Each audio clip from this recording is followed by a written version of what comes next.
नमस्कार दर्शकवृन्द, दिनभरका देश विदेशका प्रमुख खबरहरू समेटिएको नेपाल टाइम्सको टप 50 बुलेटिनमा यहाँहरूलाई स्वागत छ। म रश्मिता उदास। सुरु गरौँ आजका प्रमुख खबरहरू। रुसी सेनामा भर्ना हुन पुगेका 100 नेपालीहरू हराइरहेको र घाइते भएको भन्ने उजुरी परेको परराष्ट्र मन्त्री एनपी साउदको भनाई। काम गर्न अध्ययन र भ्रमण भिजामा रुस गएका करिब 200 नेपाली युवा सेनामा भर्ना भएको आशंका।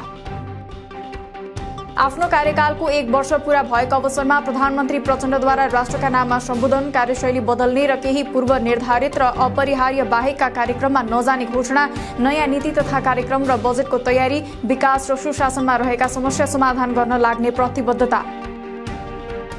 कार्यक्षमता कमजोर भएका राजदूत र नियोग प्रमुखहरूलाई फिर्ता बोलाउने प्रधानमन्त्री प्रचण्डको तयारी। आफ्नो हुटहुटी अनुसार सरकारले काम गर्न नसकेको स्वीकार। एआईबाट विद्युत आयोजनाको अनुगमन गर्ने। उपभोक्ता मूल्य वृद्धि दर गत वर्षभन्दा 2.7% बिन्दुले कम भएको दावी। क्रम भङ्गताका लागि सबै राजनीतिक दलहरूलाई प्रधानमन्त्री प्रचण्डको आह्वान। संसारको कुनै पनि कुनामा रहेका नेपालीले विश्वविद्यालय सुधारका लागि उपकुलपतिमा दावी गर्न सक्ने। बिजुलीको उज्यालो अब देशकै उज्यालो बन्ने दिशामा रहेको पनि उल्लेख। सरकारको अबको लक्ष्य उत्पादन र रोजगारी वृद्धि रहेको प्रधानमन्त्री प्रचण्डको दावी। निर्यात बढाउने गरी उत्पादन वृद्धि गर्न आवश्यक पहल लिने प्रतिबद्धता समेत व्यक्त। पुँजी बजार र बीमा क्षेत्रमा अपेक्षित सुधारका लागि गम्भीर गृह कार्य गरिरहेको उल्लेख। राष्ट्रका नाममा सम्बोधनका क्रममा कार्यशैली बदल्ने र केही पूर्व निर्धारित र अपरिहार्य बाहेकका कार्यक्रममा नजाने प्रधानमन्त्री प्रचण्डको घोषणा। नयाँ नीति तथा कार्यक्रम र बजेटको तयारी, विकास र सुशासनमा रहेका समस्या समाधान गर्न लाग्ने प्रतिबद्धता। लोकतन्त्रपछि गाउँ गाउँमा विकास पुगेर पनि त्यसको उपभोग गर्ने मानिसको अभावमा आज गाउँ रित्तिँदै गएकोमा चिन्तित भएर समस्याको समाधान खोज्न राष्ट्रपति रामचन्द्र पौडेलको आग्रह। हजारौं नेपाली युवाहरू विदेशिने क्रम रोक्ने गरी रोजगारी र सिपमूलक शिक्षा दिन जरुरी रहेकोमा जोड। मार्क्सवाद ठोस परिस्थितिको ठोस विश्लेषण गर्ने दर्शन भएको प्रधानमन्त्री पुष्पकमल दाहालको भनाई। विचारको विकास नै कम्युनिस्ट आन्दोलनको प्रमुख चुनौती रहेको जिकिर। सामाजिक न्याय, सुशासन र समृद्धिको बाटोबाटै समाजवादको आधार तयार हुनेमा जोड। पशुपति हिन्दू विश्वविद्यालय स्थापनाको काम द्रुत रूपमा अघि बढाउन पर्यटन मन्त्री सुदन किरातीको निर्देशन। गत चैतमा गठित समितिको हालसम्मको प्रगति विवरण माग्दै आफूले मन्त्रालय स्तरबाट गर्नुपर्ने समन्वय र पहलबारे सुझाउन समेत समितिलाई आग्रह। विमानस्थलको सीसीटीभी फुटेजको क्षमता विस्तार भइरहेको त्रिभुवन अन्तर्राष्ट्रिय विमानस्थल नागरिक उड्डयन कार्यालयको भनाई। कार्यालयले 21 दिनदेखिको सीसीटीभी फुटेज नरहेको भनेर प्रकाशित समाचारप्रति ध्यानाकर्षण भएको पनि उल्लेख। आगामी माघ 11 गते हुने राष्ट्रिय सभा निर्वाचनमा कोशी प्रदेशमा 2 सिटमा प्रतिस्पर्धा हुँदै खसार्य 1 र खसार्य महिला 1 जनाको पदका लागि हुने निर्वाचनमा कांग्रेसद्वारा 63 जना उम्मेद्वारको नाम सिफारिस। आकांक्षीको लड्को लागेपछि व्यवस्थापनमा समस्या। जसपा लोसपा जनमत र नागरिक उन्मुक्ति सत्तामा बस्न नभई मधेस सङ्घर्षमा आउनुपर्ने लोसपा नेता राजेन्द्र महतोको भनाई। मधेस आन्दोलनलाई अपराधीकरण गर्न खोजिएकाले मधेसको हितका लागि आफू मेची महाकाली आन्दोलनमा हिँड्न लागेको स्पष्टोक्ति। अहिलेको राज्य सत्ता र संसदीय व्यवस्थाको अन्त्यका लागि सङ्घर्ष गर्ने क्रान्तिकारी कम्युनिस्ट पार्टीका अध्यक्ष मोहन वैद्यको घोषणा। शासन सत्ता फेरिए पनि शोषण उत्पीडनका रूपहरू पुरानै रहेको टिप्पणी। राष्ट्रियता, जनतन्त्र र जनजीविकाका समस्याहरू विकराल बनेर गएको दावी। न्याय परिषदद्वारा 3 जना न्यायाधीशहरू अम्बिका निरौला, परशुराम भट्टराई र राजकुमार कोइराला विरुद्ध परेका उजुरीका विषयमा छानबिन गर्न समिति गठन। कतिपय न्यायाधीश विरुद्ध परेका उजुरी तामेलीमा र कतिपय छानबिनको क्रममा। घरेलु मदिरा उत्पादनलाई उद्योगमा रूपान्तरण गरेर ब्रान्डिङ गर्नुपर्ने लुम्बिनीका मुख्यमन्त्री डिलीबहादुर चौधरीको भनाई। घरेलु मदिरा उत्पादनलाई उद्योगमा रूपान्तरणका लागि निजी क्षेत्रसँग मिलेर अध्ययन गर्न 8 करोड बजेट छुट्याएको भन्दै सदुपयोग गर्न आग्रह। नेपाल प्रहरीका नायब महानिरीक्षक सरुवा गर्न छलफल सुरु। आइजिपी वसन्त कुँवर कार्यावधि पूरा नहुँदै प्रदेशका डीआईजी सरुवा गर्न प्रस्ताव अघि बढाउने तयारीमा। कोशी प्रदेशका डीआईजी राजेश नाथ वास्तोलालाई सरुवा गरेर चन्द्र कुबेर खापुङलाई पठाउने तयारी। राजीनामा दिएका प्रहरी वरिष्ठ उपरीक्षक अनुराग कुमार द्विवेदी जनमत पार्टीमा प्रवेश। आफू मधेसी भएको कारण विभेद गरिएको र डीआईजीमा बढुवा नगरेको गुनासो। विभेद विरुद्ध लड्ने पार्टी भएका कारण त्यसमा प्रवेश गरेको प्रष्टोक्ति। जाजरकोट भूकम्पका 67,000 बढी लाभग्राही मध्ये मंगलबारसम्म 11,336 घर अर्थात् अस्थायी आवास निर्माण सम्पन्न। अन्य 10,118 घर निर्माणाधीन। झण्डै 50,000 लाभग्राहीसँग अनुदान सम्झौता हुन बाँकी। देशभरका सामुदायिक विद्यालयमा ज्येष्ठ नागरिक सम्बन्धी पाठ पढाउन शिक्षा मन्त्रालयको निर्देशन। राष्ट्रिय ज्येष्ठ नागरिक दिवसको अवसरमा महिला बालबालिका मन्त्रालयको अनुरोधमा सामाजिक अध्ययन विषयको एक पिरियडमा ज्येष्ठ नागरिक सम्बन्धी कक्षा सञ्चालन गर्न आदेश जारी। मुगुमा स्वास्थ्यकर्मीमाथि जातीय विभेद गरेको आरोपमा थप एकजना पक्राउ। 23 वर्षीय तुलसा कुमारी विश्वकर्मामाथि जातीय विभेद गरेको आरोपमा मुगुको सोरु गाउँपालिका 9 का सूरज कुमार शाही पक्राउ। सिन्धुली कमलामाई नगरपालिका 4 ढकाल गाउँकी एक महिलालाई 3 दिनसम्म बिजुलीको पोलमा बाँधेर अमानवीय तरिकाले कुटपिट। श्रीमानसहित 7 जना पक्राउ। तेस्रो व्यक्तिसँग लेनदेनको विषयमा महिलाले श्रीमानसँग डिभोर्स लिन खोज्दा विवाद भई श्रीमानको समेत मिलेमतोमा स्थानीयद्वारा महिलामाथि निर्घात कुटपिट। पोखरामा गैराती कारको ठक्करबाट 2 पैदल यात्रीको ज्यान गयो। ज्यान गुमाउनेमा बागलुङ ढोरपाटन घरवै पोखरा 3 नदीपुर बस्ने 20 वर्षका ढालेन्द्र छन्त्याल र पहिचान खुल्न बाँकी रहेका अन्दाजी 35 वर्षीय पुरुष। दुर्घटनापछि कार छोडेर चालक फरार। ठगी तथा संगठित अपराध मुद्दामा इन्टरपोलबाट रेड नोटिस जारी भएका धनुषाका 44 वर्षीय राजेन्द्र पासवान कतारबाट पक्राउ। पासवान लगायत अन्यले पीडितको माछापुच्छ्रे ब्याङ्कमा रहेको 9 लाख अनाधिकृत ट्रान्सफर गरी विभिन्न ब्याङ्कको एटीएमबाट निकालेर प्रयोग गरेको आरोप। स्याङ्जाको भिरकोट नगरपालिका 8 को वडा कार्यालयले 2 ठाउँबाट सेवा प्रवाह गर्दै सबैलाई पाएक पर्ने ठाउँमा वडा कार्यालय नभएपछि वडावासीको सहजताका लागि 2 ठाउँमा कार्यालय स्थापना गरी सेवा दिँदै आइएको वडाध्यक्ष नन्दलाल खनालको भनाई। जुम्ला विमानस्थलबाट हुने उडान मार्फत अब यात्रा गर्ने यात्रुलाई कोटा प्रणाली मार्फत हवाई टिकट दिने निजी हवाई कम्पनीले मनपरी टिकट बाँडेको। विमानस्थल बाहिर कार्यालय नखोलेर फोनको भरमा आफू अनुकूल मानिसलाई टिकट दिएको जस्ता जनगुनासा बढेपछि कोटा प्रणाली लागू गर्ने सहमति। नेपाली श्रमिकहरूको प्रमुख गन्तव्य मध्येको एक कतारमा नेपालीहरू बाध्यकारी श्रममा रहेको अन्तर्राष्ट्रिय ट्रेड युनियन महासंघको अध्ययनबाट देखियो।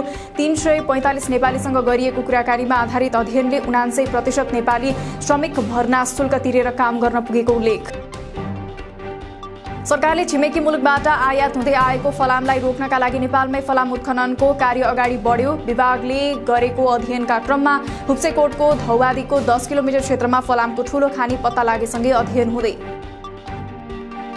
सुनसरीको बराह क्षेत्र नगरपालिका 6 को ठाकुरबारीबाट श्रीलङ्का टापुलाई जोड्ने झोलुङ्गे पुल बन्ने। नेपालकै ठूलो सप्तकोशी नदीमाथि बन्ने उक्त झोलुङ्गे पुल 5 किलोमिटर लम्बाइको हुने विस्तृत परियोजना प्रतिवेदन डीपीआरको काम अन्तिम चरणमा। भूमिहीन दलित भूमिहीन सुकुम्बासी तथा अव्यवस्थित बसोबासको व्यवस्थापनका लागि राष्ट्रभूमि आयोग गठन भई पालिका संघको समन्वयमा 77 जिल्लामा काम जारी। अव्यवस्थित ढंगले बसोबास गरेका परिवारलाई 4370 थान जग्गा धनी प्रमाणपत्र वितरण। उच्चस्तरीय सहकारी क्षेत्र सुधार सुझाव कार्यदल 2079 को प्रतिवेदन क्रमशः कार्यान्वयन हुने क्रममा समस्याग्रस्त सहकारीलाई आगामी चैत मसान्तभित्र बचत फिर्ता गर्ने गरी कार्ययोजना पेश गर्न निर्देशन। 9वटा पालिका रहेको कालीकोटको 8वटा पालिकामा बिजुली पुग्यो। अहिले वडावडामा बिजुलीको प्रसारण लाइन जोड्ने काम जारी। बाँकी रहेको पलाता गाउँपालिकाको केन्द्रसम्म चालू आर्थिक वर्षभित्रै बिजुलीको पहुँच विस्तार गर्ने गरी काम हुँदै। डेडिकेटेड र ट्रङ्क लाइनको बक्यौता विवादका कारण विभिन्न उद्योगका 12,000 बढी श्रमिक प्रभावित। 2075 फागुनबाट त्यस्तो भुक्तानी बुझाउन ताकेता गरेको प्राधिकरणले अहिले भने लाइन नै काटेपछि बिजुली आफूहरूले प्रयोग नगरेको भन्दै उद्योगीले दिए फर्जी बिलको संज्ञा। लगानीको वातावरण बिथोल्न खोजिएको भए पनि यसलाई चिरेर अर्थतन्त्र सुधारोन्मुख भएको अर्थमन्त्री डाक्टर प्रकाश शरण महतको दावी। निर्धक्क भएर लगानी र खर्च गर्न आग्रह गर्दै प्रतिफल प्राप्त हुने उद्योगमा खर्च गर्ने सरकारको नीति रहेको उल्लेख। थापावाल सुनको भाव आज तोलामा 600 रुपैयाँले बढेर प्रति तोला 1,20,500 रुपैयाँ कायम। चाँदीको मूल्य पनि तोलामा 10 रुपैयाँले बढेर प्रति तोला 1485 रुपैयाँमा कारोबार। डेडिकेटेड र ट्रङ्क लाइन विद्युतको महसुल सम्बन्धमा न्यायोचित समाधान खोज्न नेपाल च्याम्बर अफ कमर्सको आग्रह। रोजगारी र राजस्व सङ्कलनमा असर गर्ने ठहर। लामो समयदेखि शिथिलताबाट गुज्रदै आएको अर्थतन्त्रलाई निकास दिनुको विकल्प नभएको यथार्थका बीच विवाद थप अघि नबढाउन सुझाव। उद्योगको बिजुली लाइन काट्ने विद्युत प्राधिकरणको निर्णयमा पुनर्विचार हुनुपर्ने अर्थमन्त्री डाक्टर प्रकाश शरण महतको भनाई। सरकारले अप्ठ्यारो परेको बेलामा उद्योगी व्यवसायलाई राहत दिनुपर्नेमा जोड।